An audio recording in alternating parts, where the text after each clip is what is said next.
Assalamu alaikum wa rahmatullahi wa barakatuh, mes chers frères et sœurs. Aujourd'hui, Inch'Allah, nous allons parler de la beauté du paradis qui est bien sûr au-delà de notre imagination. Le prophète, sallallahu alayhi wa sallam, a décrit ainsi la beauté inimaginable du paradis. La place de l'arc de l'un d'entre vous ou de son pied dans le paradis est meilleure que la vie d'ici-bas et tout ce qui s'y trouve. Et si une femme parmi les femmes du paradis apparaissait sur la terre, elle illuminerait l'espace qu'il y a entre les deux et son odeur remplirait ce qu'il y a entre les deux. Et certes, son foulard est meilleur que la vie d'ici-bas et ce qui s'y trouve. Et ce hadith a été rapporté par Al-Bukhari. Dans un autre hadith, le prophète, sallallahu alayhi wa sallam, a dit « Si ce qui sert à orner un ongle au paradis apparaissait, cela suffirait à orner tout ce qu'il y a entre les cieux et la terre. Et si un de ceux qui se trouvent au paradis dévoilait ses bracelets, il couvrirait la lumière du soleil comme la lumière du soleil couvre la lumière des étoiles. » Et ce hadith a été rapporté par At-Tirmidhi. Anas ibn Malik radiallahu anhu raconte « Un morceau de toile en soie, du côté d'Ukaydir, fut offert au messager d'Allah, sallallahu alayhi wa sallam, en tant que présent. Les gens se le passèrent entre eux et furent étonnés de sa beauté et de sa douceur. Le prophète, sallallahu alayhi wa sallam, leur dit « Par celui qui détient mon âme dans sa main, je jure que les mouchoirs de Saad ibn Mu'az au paradis sont meilleurs que cela. » Et ce hadith a été rapporté par Al-Bukhari.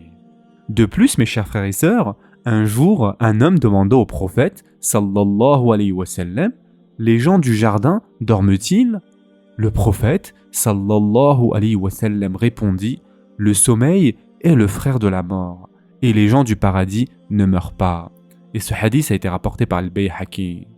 Mes chers frères et sœurs, comme vous le savez, dans la vie d'ici-bas, les gens vieillissent. Et quand ils regardent dans le miroir, ils voient leur visage se faner de jour en jour.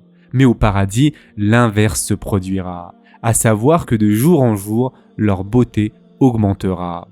Et en effet, le messager d'Allah, sallallahu alayhi wa sallam, indiqua cette vérité dans ce hadith.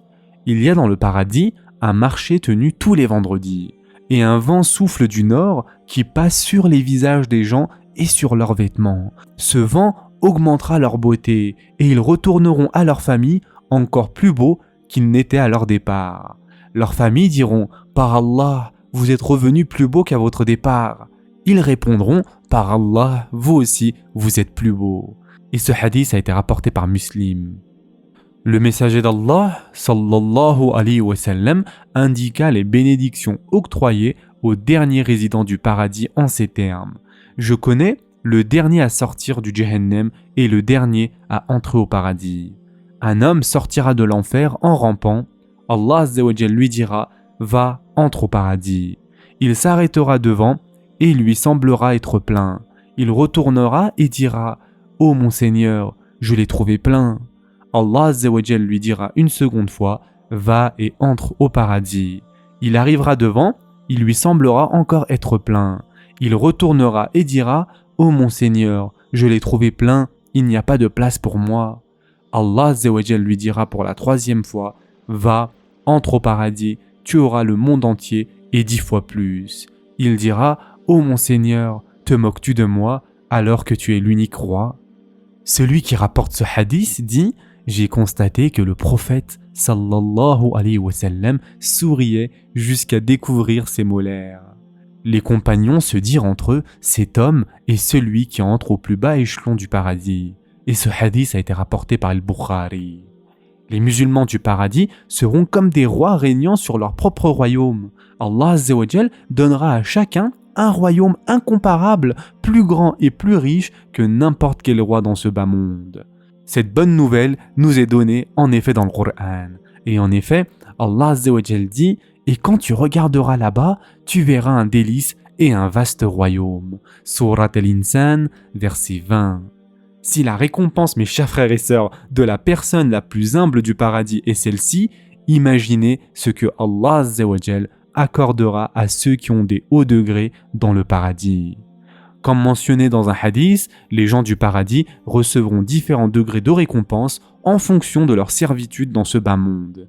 Et en effet, le prophète sallallahu alayhi wa sallam a dit « Il y a 100 degrés au paradis qu'Allah a préparé pour ceux qui combattent dans sa voie. La distance entre 2 degrés est comparable à la distance entre le ciel et la terre. Donc si vous demandez quelque chose à Allah, demandez-lui le Firdaus. » Et ce hadith a été rapporté par Al-Bukhari. Donc mes chers frères et sœurs, lorsqu'on demande le Jannah à Allah Azza wa Jal, on ne demande pas simplement « Ya Allah, laisse-moi entrer au Jannah ». Non, on dit « Ya Allah, donne-moi le Jannatul Firdaus al-A'la ». En dehors de ces récompenses dont le prophète sallallahu alayhi wa sallam nous a informés, mes chers frères et sœurs, il y en a tellement d'autres que les gens du paradis verront. Le messager d'Allah sallallahu alayhi wa sallam a dit « Allah Azza wa Jal a dit « J'ai préparé au paradis pour mes serviteurs vertueux ce que nul œil n'a vu, nulle oreille n'a entendu et ce que nul esprit humain n'a jamais imaginé. » Lisez donc ce verset si vous le voulez. Aucun être ne sait ce qu'on a réservé pour eux comme réjouissance pour les yeux en récompense de ce qu'ils œuvraient. Surat As-Sajda, verset 17. De même, Sahel ibn Sa'ad radiallahu anhu rapporte « Un jour, alors que j'étais en compagnie du messager d'Allah, sallallahu alayhi wa sallam, il fit une description du paradis et conclut avec ces mots. Ce sera un lieu tel que nul œil n'en a jamais vu, nulle oreille n'en a jamais entendu, et tel que nul cœur n'a jamais pu imaginer. Puis, ensuite, le messager d'Allah, sallallahu alayhi wa sallam, récita ces versets. Ils s'arrachent de leur lit pour invoquer leur Seigneur, par crainte et espoir, et ils font largesse de ce que nous leur attribuons. Aucun être ne sait ce qu'on a réservé pour eux comme réjouissance pour les yeux, en récompense de ce qu'ils œuvraient. Surat As-Sajda, versets 16 et 17. Ce sera tout pour aujourd'hui. En attendant, prenez soin de vous mes chers frères et sœurs, et à très prochainement, Inch'Allah.